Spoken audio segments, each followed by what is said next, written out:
Okay guys, we are back with another video, and today we are doing, you can't read this but it says 5 things that I do to suppress the pain of TSW. So let us begin. First things first, sea salt baths. Now sea salt baths are a little bit hard to come by because there are so many different types of salts, but you just find something that says sea salt, I'm sure it'll be fine. You just mix it with hot water and, you know, go in a bathtub and just soak in it for, I want to say 15 to 20 minutes. I think it's very different and diverse based on how long your skin can handle water, because mine can't handle water for a really long time. I think the max for me is definitely 15 minutes.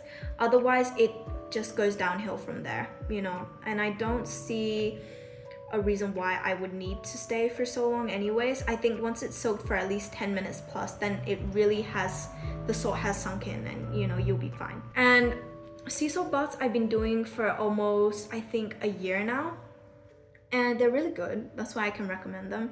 I think that they help quite a lot. I think the only problem that I have is definitely the pain, because I don't necessarily have a low pain tolerance. I have a pretty normal one, I think, but the pain can be really extreme based on how many open wounds you have and just the severity of your skin in general. Right now, I don't know if yeah, it's really bad.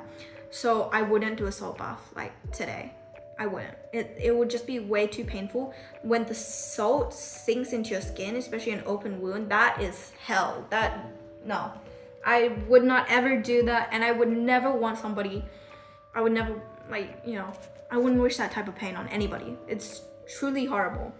I remember the one time when I went on a salt bath with really bad skin, never again. I was shivering in pain, I was heavy breathing, it was horrible. But salt baths with mediocre skin, yeah, like why not, you know, and it helps a lot in terms of clearing infections and bacteria, or clearing bacteria to avoid infection, like that. So salt baths are really good and I recommend them 100%. Next is stars, which is a bit misleading, but I have them here to show you. Star. Now, these stars are one of the best finds that I ever got in my TSW life. They have little bumps in them, as you can see, and these bumps are essentially to act as your fingers or your fingernails to scratch the skin. Now, it's in a star shape, which is a bit tough, especially because I have a short neck, so it's tough to get the star in my neck to scratch, but it really is nice. The bumps are, it basically feels the exact same as you're scratching, but your skin doesn't break. The only time your skin would break is if you do it way too hard, or if your skin is really fragile and thin. Otherwise, I don't see a reason why this would ever break your skin. I use these all the time. I have 2, obviously, because, you know, 2 hands. And here it says, wait a minute, am I doing that right? Oh, Cozy Care. So that is the brand. And they gave like a little personalized message, you know, and they're based for eczema. That's what I heard. But, you know, for TSW, it's perfectly fine. It's really for any skin type that is too itchy, you know? They don't discriminate. It's fine. These stars are so good and I love them so much. You put them in the fridge and they're cold and nice, and when you're itchy and hot, you just get them out and they cool your skin and they itch for you, and it's just so nice. The one thing that I do is currently my back is really bad. So I lay down, like, this is the bed, right? This is like my body and this is my head. So I'll put like the star under my back, and then my back would be here, and then I can kind of just move and scratch my back whenever I need to without even needing to use my hands. Because in the middle of the night, when I scratch, all of these like things here, they're open cuts, and you don't like to move open cuts because they hurt a lot. So I just leave it on my back and then I just move around, and it's so good. Next, after stars, is diet. Okay, so diet is a bit tough to talk about for me because I have basically no self-control. I will eat anything under the living sun as long as it is yummy, salty, or sweet, fine. But for the first year of my TSW, I was gluten-free. I had a lot of things I could not eat. I will name a few. Vanilla, pomegranate, blackfish, black tea, gluten, peanuts, garlic, turmeric. Yeah. So it was quite a lot of things and it broke my heart. It definitely did. However, there were a lot of alternatives. And honestly, I've never had to be gluten-free before in my 15 years. At the time, now I'm 16. In my 15 years of life, I never tried gluten-free. But then when I saw it, suddenly I was like, oh my God, there's like so much. Like these people that have celiac and stuff, yeah, they have so much and I had no idea. I think the only problem is that I was so discouraged at first because most of the gluten-free things that we bought were quite bad. They did not taste that good.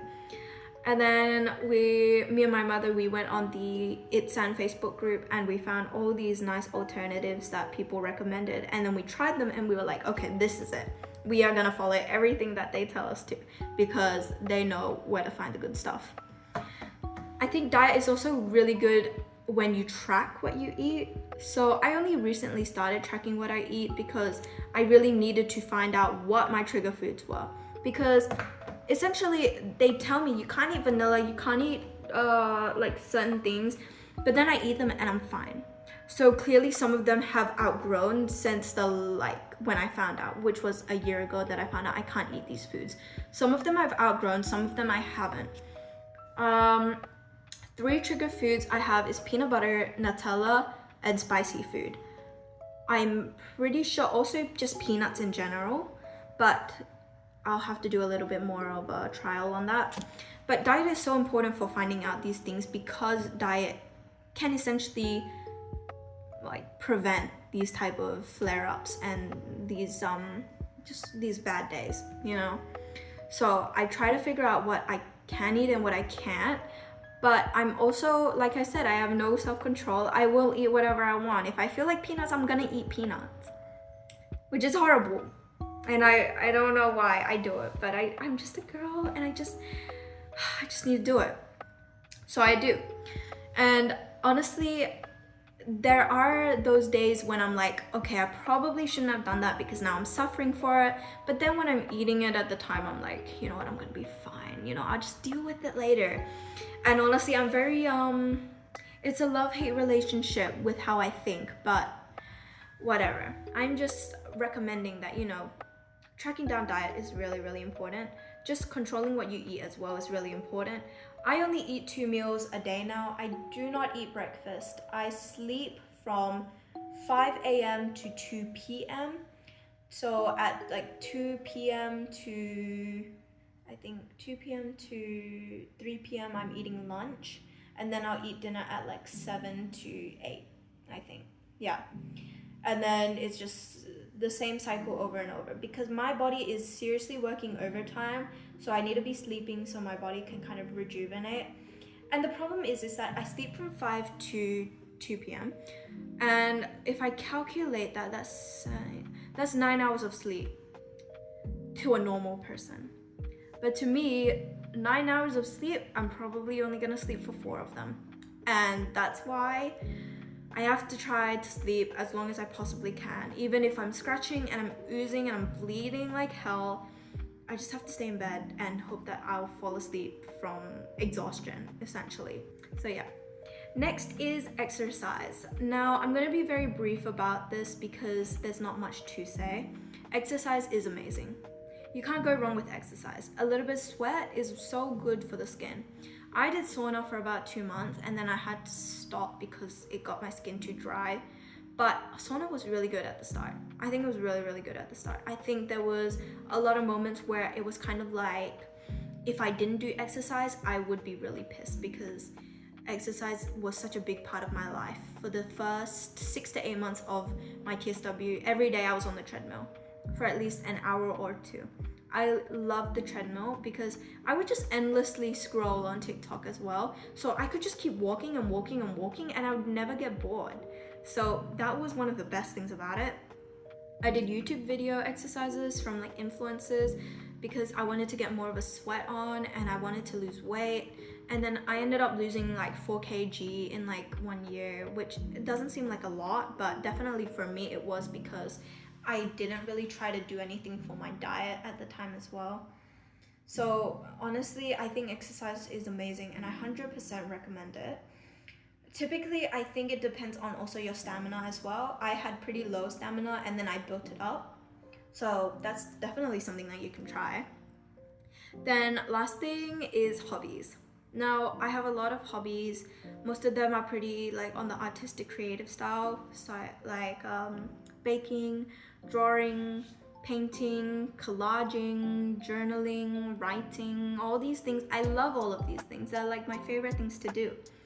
When I first started TSW, I did a lot of writing, mostly journaling, just to talk about, vent out. I really wanted to do baking, but my hands couldn't handle like touching like all the ingredients and stuff. So I didn't do baking. I only did baking like, I don't even know. I do baking whenever I want. Usually I do it for major events. I did it for Valentine's Day, New Year's, Christmas, friends' birthdays, and you know, all that stuff. Usually hobbies are such a great way to release negative energy and to take in some peace of mind. So I definitely recommend hobbies all the time. And hobbies literally make the person, you know, and I don't want to base my life on TSW all the time. That's not what I want, and I don't think that's healthy. So I keep myself occupied by different hobbies, and I try to see what is gonna be like my new thing that I can try and that I can experience, and something that I can talk about instead of talking about how bad my TSW is. So yeah, these are the 5 things that I do to suppress pain, and honestly I think they're pretty good. I feel like a lot of people already do these things, but you know what, if you haven't, it's trial and error. You know, you just try it and you see what happens.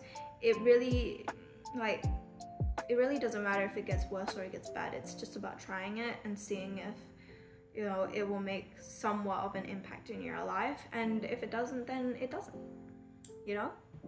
So yeah, thank you for watching and I'll see you guys soon. Bye.